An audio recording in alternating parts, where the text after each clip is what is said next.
Здраво, деца! Слушнете го денешниот возбудлив расказ.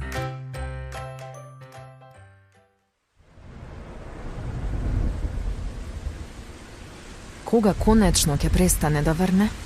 Дали и покрај се, Ное беше во право. Ное, Пушти не внатре! Помогни ни, отвори. Ное, отвори! Не молам, отвори. Пушти не внатре. Помогни ни! Пушти не внатре! Било предоцна. Самиот Бог ја затворил вратата. Луѓето не го слушале и тогаш морале да ги трпат последиците. Тоа секогаш е така со луѓето кои ќе изберат да бидат против Бог. Водата се дигала се повисоко. Се случило токму како што рекол Бог.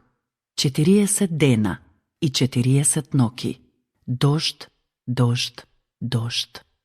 Луѓето очајни се качиле на покривите и на планините. Но дури и највисокото место било 16 стапки под водата. Се што живеело се удавило при големиот потоп. Само Ное и сите кои биле во ковчегот со него се спасиле. Поминала цела година додека водата не се повлекла. Се прашувам дали земјата е повторно сува. Ке испратам надвор гавран.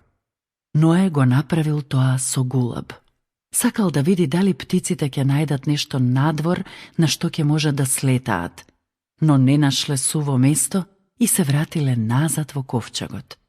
Поминала уште една недела. Ке пуштам друг гулаб да одлета.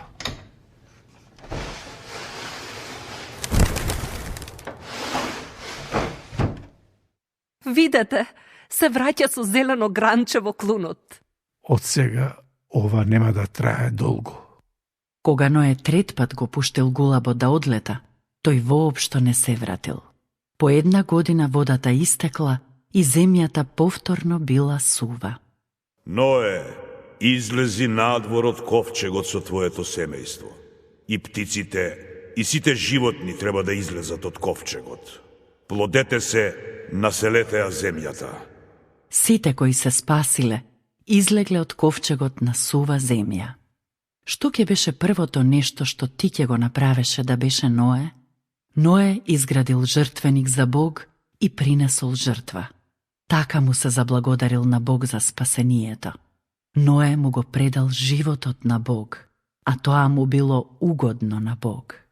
Никогаш повторно нема да ја уништам земјата со потоп.